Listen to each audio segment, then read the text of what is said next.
So hello and welcome to another episode of Biographics. I'm your host, Carl Smallwood. Yes, that is my real name, and today we're talking about Chuck Berry, the father of rock and roll. And I do own a guitar, and I did think about doing a joke of bringing the guitar out and playing Wonderwall, but then I realised that I'd just be doing that awkward, annoying dude thing of playing Wonderwall when no one asked to a mass audience, a captive audience, should I say. Not that you're captive, you can click off anytime you want, but please don't. So instead I brought the first album I ever bought, and we'll just invite people in the comments to tell us the first album you bought. Mine is Dragon Force's Inhuman Rampage, because I was a nerd. Also, this video is based on an original article submitted by Radu Alexander. Links to their socials can be found below.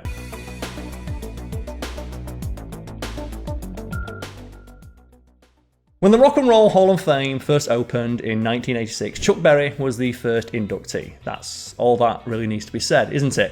But we have some more if you want. There are, of course, the standard accolades, one of the best guitarists of all time, one of the best musicians of all time, one of the founders of rock and roll, etc., etc. But Chuck Berry can boast one unique honour no other rock and roll star can. Yes, even Dolly Parton. That his music will be the only one heard by aliens. So back in 1977, when NASA launched the Voyager 1 and 2 space probes into deep space, they included 2 copies of the so-called Golden Record that contained a collection of sights and sounds of life on Earth. Therefore, if thousands, potentially millions of years from now, an intelligent alien species would find the probe, the Golden Record would act as a sort of time capsule of humanity, showcasing our best and greatest. Among other things, the record includes a diverse 90-minute selection of music carefully curated by a committee led by Carl Sagan to showcase the best that human culture had to offer. Only one rock and roll song made the cut: Chuck Berry's Johnny Be Good. Which is just awesome. I like the idea of like aliens getting that and then coming to Earth and like, okay, so you got any more songs? Oh, he's Chuck Berry, dude, he's pretty awesome. It's like, oh, he's dead.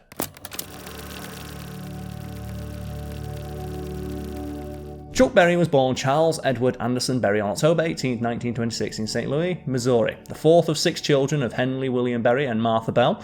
Both of his parents were descended from slaves, and they left the South and came to Missouri during World War I to seek out better opportunities. One could say they found them. Compared to how many other black families were still being treated in the United States, Chuck Berry enjoyed a decidedly middle-class upbringing. His father had a good job at a flour mill, also worked as a carpenter on weekends, and has served as a lay preacher of the local Baptist church and a superintendent for the Sunday school. Meanwhile, his mother was one of the few black women in the city who had earned a college degree. The Berry family lived in a neighbourhood in North St. Louis known as The Ville. It was a middle-class, respectable black community where businesses and institutions could not just survive, but thrive.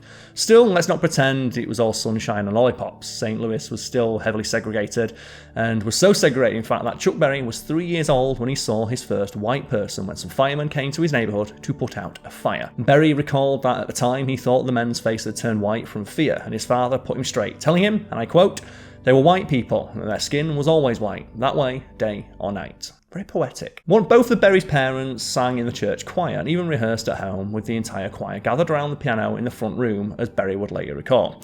His earliest memories were of music, and it quickly became a dominating presence in his life. The family moved the house a few times as it got bigger and bigger. There were some lean years, though, during the Great Depression, as work at the mill became scarce, so Henry Berry found a new job selling vegetables door to door as a contractor for a realty company. Chuck and his older siblings started to pitch in with the work, to the point where they almost became full-time jobs, and their father even paid them a nominal wage. During all this time, Berry's passion for music kept blossoming, and he'd met a local jazz musician named Ira Harris who gave him guitar lessons, and already he began to develop his signature style. He gave his first stage performance while he was still in high school during a student show, where he played Confessing the Blues by Jay McShann. The faculty weren't too pleased with this and considered the song a bit too unruly and inappropriate for the children, but the children themselves went absolutely bananas, and Berry knew then and there he was born to be an entertainer. I'm also seeing shades of the Back to the Future movie where Marty McFly does the same thing with one of his songs. From there, he started performing at USO dances for black soldiers during the war. However, he did this mainly to meet girls. Is there any other reason men learn to play guitar? He never really considered it a viable job, and as far as his budding musical career was concerned, it came to a screeching halt following one summer of madness. For most of his teenage years, Berry engaged in petty bouts of crime. The worst thing he did was siphon some gas from parked trucks, but then, in the summer of 1944, he left on an ill-judged road trip in his Oldsmobile with 2 friends, Skip and James. Their dream was to make it to California, but they'd never even left the state. For whatever reason, Chuck decided to bring along a busted-up pistol he found in a parking lot. It didn't work, someone had even tried to burn it, and all that was left was a barrel and a few other bits and pieces. Of course, others wouldn't know this, and from a distance, it looked perfectly lethal. So on their way to Kansas City, Missouri, the trio decided to just start robbing people as you do. First, they targeted a bakery and made off with a princely sum of $62. A lot of money at the time. The following day, they entered Kansas City itself and robbed a barber shop and a clothing store, making off with another $80 and some shirts. They didn't really have the makings of Public Enemies #1. Anyway, by that point, Berry's Oldsmobile was already starting to crap out on them, so they decided that their grand tour had come to an end, turned around and began driving back home. But before they got there, they decided they should pull off one final stick-up when their car clunked out permanently on the side of the road. Their victim was a Good Samaritan driving a Chevy who stopped to help, and his car got hijacked for its troubles. But this is where the three criminal masterminds came up with a really moronic plan. Instead of simply driving the Chevy back home, they wanted to use it to push the Oldsmobile all the way to St. Louis, with one of them driving the Chevy and Berry steering his old rust bucket. Unsurprisingly, the owner of the Chevy alerted the authorities, and state troopers didn't find it too difficult to locate the two vehicles slowly plodding along the road. The trio of criminals might as well have mounted a sign that said, "Come and arrest us," in giant neon lights. And just like that, Chuck Berry found himself in Boone County Jail in Columbia, Missouri. Henry Berry paid $125 for a lawyer to defend all three boys, but they pled guilty on his advice and got him the maximum sentence of 10 years. Berry was sent to the Intermediate Reformatory for Young Men near Jefferson City, where he would spend the next 3 years of his life. So I never knew this. It's like, we're going to rob a guy, and we're going to steal his car, then we're going to use his stolen car to push our crap car all the way home. This plan is flawless. And that's the plan of a teenager. Life in prison was no picnic, which is sort of an obvious statement, but Berry tried to make it as comfortable as possible. He befriended his guard, who was illiterate, by reading and writing letters for him. Berry also had the idea to put together a vocal quartet for black prisoners, and their group was so well received that they actually got to start performing for white services as well. Furthermore, a nun named Sister Thelma even got them a few gigs outside the prison, playing at a church in St. Louis. When he wasn't singing, Berry took up boxing. He even competed in a Golden Gloves tournament, which again afforded him a brief moment of freedom outside the cold prison walls. But he got thoroughly walloped in the final and put an end to his pugilistic career. On October 18th, 1947, on the day of his 21st birthday, Chuck Berry got paroled. He was given $69 for the work he did in prison and a train ticket to St. Louis. Later that afternoon, he was back home and looking to make up for lost time. Just a few months later, he met and fell in love with Themetta Suggs, who he nicknamed Toddy. The couple got married a year later after Berry's release from prison. They would stay married for almost 70 years and have 4 children together. To support his new family, Berry started working various odd jobs: janitor, caretaker, renovator, as well as going back to work at his dad's carpentry business. He also took on a small gig as a musician, since this was still his true passion and ambition. Fairly quickly, he began developing his own style by taking the blues and gospel music he'd grown up with and mixing it with a bit of country to give it a broader appeal to white audiences. Some people started referring to Berry as the Black Hillbilly, but they danced to his music all the same. Black audiences didn't shy away from his style, and he began attracting white crowds as well. At the end of the day, both groups just wanted to groove to some good old-fashioned rock and roll, which didn't exist yet, but it was about to. Chuck Berry was officially on the up and up in the St. Louis music scene. He began playing various clubs across town, sometimes going by Chuck Berry instead of Berry, in a half-assed attempt to distance his father's respectable and reverent name from the wild world of popular music. Berry invested some of the money he made during his musical career by buying his first electric guitar and a reel-to-reel magnetic recorder so he could start working on his own ideas. Now that he was somewhat of a name, Berry began meeting some of his own musical heroes, such as Muddy Waters, who introduced him to Leonard Chess, the head of the Chicago-based Chess Records. Normally, Chess Records was seen as a small but serious blues label, but Leonard Chess was more interested in Berry's new blues country fusion style, specifically Berry's own version of the traditional song Ida Red. They decided to record something new, adapting parts from older songs and fitting it into Berry's new style. The result changed music forever. It was called Maybelline.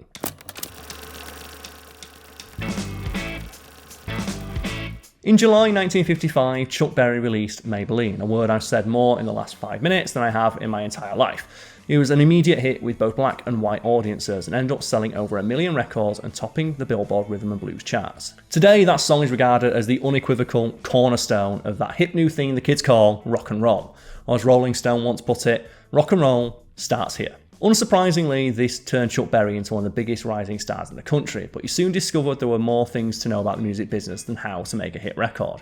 When he first received a copy of Maybelline, he was surprised to see that 2 other people had writing credits for the song. even though neither one had anything to do with it. One was DJ Alan Freed, whose career was later destroyed by the so-called payola scandal of the early 60s.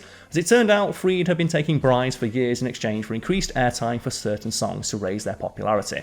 Most times he took cold hard cash, but when dealing with smaller labels like Chess Records, he would also accept a writing credit. And this is just one of those things in the music industry that the more you learn about it, the more you realise it's completely full of.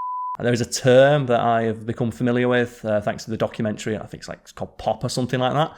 It's called write a word, get a third. And in a nutshell, what you do is you get someone to write an actual song, and then the pop star that you wrote it for comes in, and you get them to suggest a change, any change, even so much as a word. And as soon as they do that, they get a writing credit because technically they helped write the song. And there is an amazing part of that documentary where they're talking to a metal musician of all things who wrote Pink's So What. And he says that he came up with the iconic riff to that, like the diddle-a-da-da-da-da-diddle-a-da-da-da.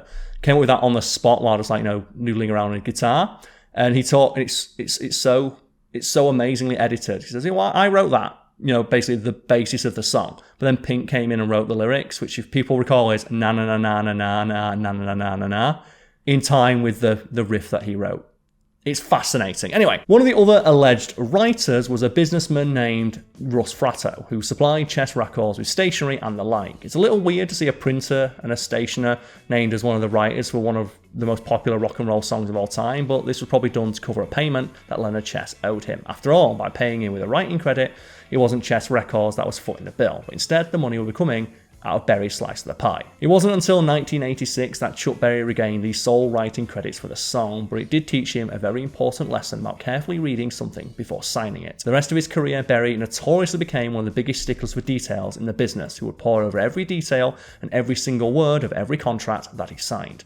If something happened during an international tour that would cause the local currency to devalue, he would insist on renegotiating his contracts, even though he would have only cost him a few dollars. That's how particular he became. But all of that was in the future, and we're still talking about 1955. And Chuck Berry had just received his first royalty check, which was for about $20,000. More money than he'd made his entire life up to that point. Add to that a 3-year contract with a Gale booking agency that guaranteed the artist $40,000 a year in gigs, and Chuck Berry had officially turned the corner down Easy Street. And as we all know, Chuck Berry was far from a one-hit wonder, and the second half of the 50s saw a string of hits follow Maybelline, although none of them ever reached the stratospheric levels of success in the charts. There was Roll Over Beethoven, School Days, and rock and roll music. And of course, the iconic Johnny B. Goode. Berry's recording career was extensive to say the least, as he kept writing new music until the very end, so much so that we couldn't possibly mention it all here. His debut album, After School Sessions, was released in 1957. His final album, Chuck, came out in 2017, the year of his death. Between those two, there were over 60 other studio, live and compilation albums, not to mention dozens of singles and EPs and compilations and appearing with other artists on their tracks. But despite his newfound success, Berry did not end the decade like he wanted, as once again, he landed himself in hot water with the law.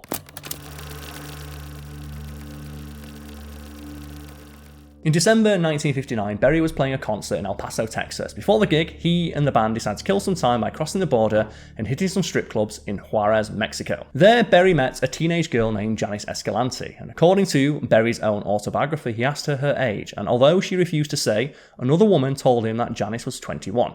Ostensibly, she was actually 14 years old. Berry brought her back with him to St. Louis and even got her a job as a hat check girl at his place, Club Bandstand. Whatever happened between them in that time, you can imagine on your own or go onto Wikipedia, because we don't want to get demonetized and I don't want that sound clip floating around on the internet. A few weeks later, the police arrived at Berry's club wanting to question him about Janice. It wasn't her age that anyone cared about, it was that Berry transported her across state lines for immoral purposes, which is a violation of the Mann Act that could carry with it a sentence up to 10 years in prison. This wasn't the first time that Berry got in trouble with the Mann Act. Back in 1958, he got pulled over while driving an 18-year-old Joe Mathis from St. Louis to Toledo, but the jury found him not guilty after a favourable testimony from Mathis, who insisted that she was in love with Berry and there was nothing immoral about their relationship. This time, though, it was alleged that Janice Escalante worked as a prostitute back in El Paso and that she continued to do so in St. Louis. Whether or not this is true, we can't say for sure, but we can say that the judge on the case was an 80-year-old relic who proudly displayed his racism like a badge of honour, oftentimes even refusing to address Berry by his name and instead referring to him as, and this is a direct quote and it really makes me feel awkward to say, but this Negro. It was a different much more racist time. Fortunately for the musician, he launched a successful appeal, where the judges ruled correctly that the blatant racism displayed by the original judge made the trial unfair, so Berry had escaped a maximum sentence by the skin of his teeth. But he wasn't off the hook just yet. The trial was dismissed, but the charges against him still existed. Berry now had to wait for a new trial, and he tried to record new music in the meantime, but his head just wasn't in the game. You know, prison looming overhead tends to do that. The retrial took place in June 1961, and unfortunately for Berry, he was found guilty once again. But fortunately, the sentence wasn't quite as harsh this time, just 3 years. But his appeal failed, so in February 1962, Chuck Berry, one of the most popular artists in the country, was headed to prison for a second time. He got out in October 1963 after 20 months behind bars. He was pleasantly surprised to discover that the British invasion of rock bands, particularly the Beatles, had kept interest in his music high. So he got right back to recording new songs. He made new hits like Nadine and You Never Can Tell, and even went on a big tour of the UK for the first time in his life. But still, something was missing. We know it's cliche to say that prison changes a man, but in this case, it really did. As told by Carl Perkins, Berry's friend and musical partner who accompanied him on the tour, he said, and I quote, "I'd never seen a man so changed. He'd been an easygoing guy before, the kind of guy who'd jam in dressing rooms, sit and swap licks and jokes. In England, he was cold, real distant and bitter. It wasn't just jail, it was those years, those one-nighters, grinding it out like that can kill a man. But I figure it was mostly jail."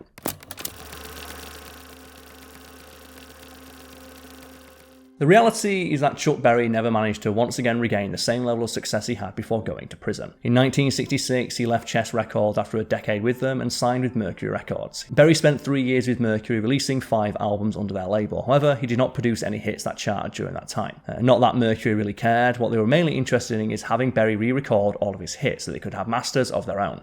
Berry later regretted this move, bemoaning that his recycled songs were not as good as the originals. Look at that. What a hipster. In 1970, since his contract with Mercury was up, Berry made a return to Chess Records. This would be the last prolific decade of his career, recording 6 studio albums and a few live ones and compilations. Success in the charts still remained elusive though, except for one bizarre and highly unlikely occasion where Berry sang, my ding-a-ling, I want you to play with my ding-a-ling." If those lyrics made you giggle, that's because they're supposed to. My Ding-a-Ling was a novelty song, ostensibly about a little boy playing with some bells tied to a string, except, as it was later very accurately described, a sophomoric double entendre-laden ode to masturbation. Moral campaigner and person who was always wrong about everything, Mary Whitehouse, tried to get it banned in the UK. Even some of Chuck Berry's older fans were mortified by the idea that this would be the song that newer generations will remember him by instead of Maybelline or Johnny B. Goode. And yet somehow My Ding-a-Ling reached the top of the Billboard charts, becoming Chuck Berry's only #1 single. And this reminds me a little bit of a great story about, David Bowie, I think it's like The Magic Gnome, a novelty song by him.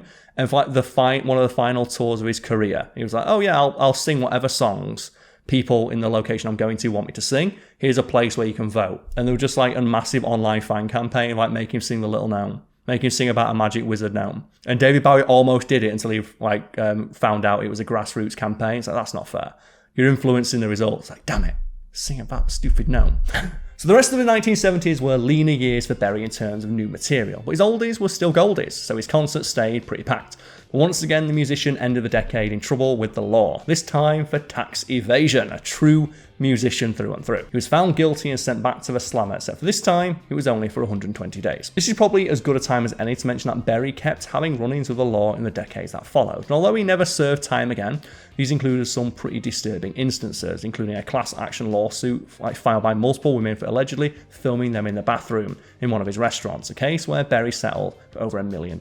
From the 80s onwards, Berry remained a mainstay on the live tour circuit, although he didn't record a new studio album until 2017, released after his death. Chuck Berry died on March 18, 2017, at 90 years of age, leaving behind a flawed and controversial legacy that often forced his fans to separate the man from the artist, recognising one as a person with questionable morals, to say the least, and the other as one of the true pioneers of the genre. So thank you to everyone for tuning into this episode of Biographics. As mentioned at the start, this video was based on an original article submitted by Radu Alexander, and I've been your host, Carl Smallwood. You can find links to both of our socials below if you want to watch more of my stuff. You can find me at Fact Fiend with Carl Smallwood and Wiki Weekends, which has an altogether more casual tone than this. I'd also once again ask people, let us know the first album you bought or the one that informed your musical tastes in the comments below. For me, it was this one. Just as a kid, my dad likes to Black Sabbath and stuff. I was like, yeah, I think I like heavy metal. Then I heard this and I'm like, wow, heavy metal can be rad and have 4.5 minute long guitar solos. I want to play guitar now. And yeah, and while you're down there comment on that, why not comment on, like, your favorite part of the video or my hosting and presentation style, which I am looking for feedback on. If you like the video, leave a like, and if you have, a desire to watch more videos like this, subscribe to the channel to see more videos like this. And as always, I'd like to wish everybody watching at home a lovely day and the day that they deserve. Cheers. Also, someone probably wondering, like, what's on my t-shirt. This is just the logo for my channel. And we made a joke in a video once about what would be like, the most metal thing imaginable. And it'd be like, imagine like a chimera, like Cerberus, but like a billion of them all stuck together. That'd be Chimera-geddon, right? And just a fan just sent me a drawing of that. And I went, that's a metal album cover right there. Chimera-geddon. Cheers.